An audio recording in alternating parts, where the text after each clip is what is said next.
Kita beralih ke informasi selanjutnya.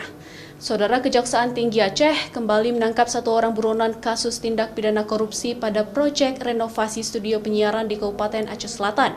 Penangkapan ini berhasil dilakukan tim tangkap buronan atau tabur Kejaksaan Tinggi Aceh di kediaman tersangka di Kabupaten Aceh Besar Kamis petang.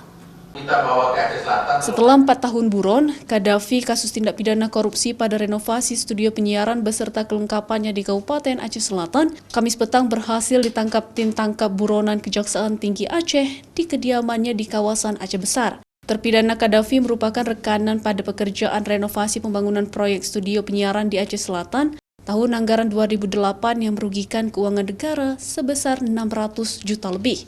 Terpidana kasus tindak pidana korupsi ini terbukti melanggar pasal 2 ayat 1 Jo pasal 18 Undang-Undang RI nomor 31 tahun 1999 tentang pemberantasan tindak pidana korupsi berdasarkan putusan Mahkamah Agung yang telah berkekuatan hukum tetap sejak tahun 2016 lalu. Terpidana dihukum pidana penjara selama 4 tahun dan pidana denda sebesar subsidiar 3 bulan kurungan serta membayar uang pengganti senilai 163 juta subsidiar 6 bulan kurungan penjara. Ini ditangkap di rumahnya. Jadi ditangkap tadi di rumahnya di mana?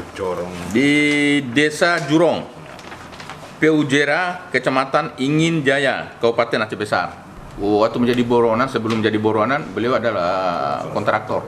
Terpidana sebelumnya divonis hukuman oleh Majelis Hakim Pengadilan di Aceh Selatan selama 1 tahun kurungan penjara, sehingga Kejaksaan Negeri Aceh Selatan melakukan banding, namun sebelum putusan Mahkamah Agung, tersangka yang berada di luar tahanan melarikan diri. Untuk menjalani hukuman terpidana, buron kasus korupsi kini sudah dibawa ke Lapas Kelas 2 Banda Aceh di Lambaro, Aceh Besar. Raja Umar, Kompas TV, Banda Aceh.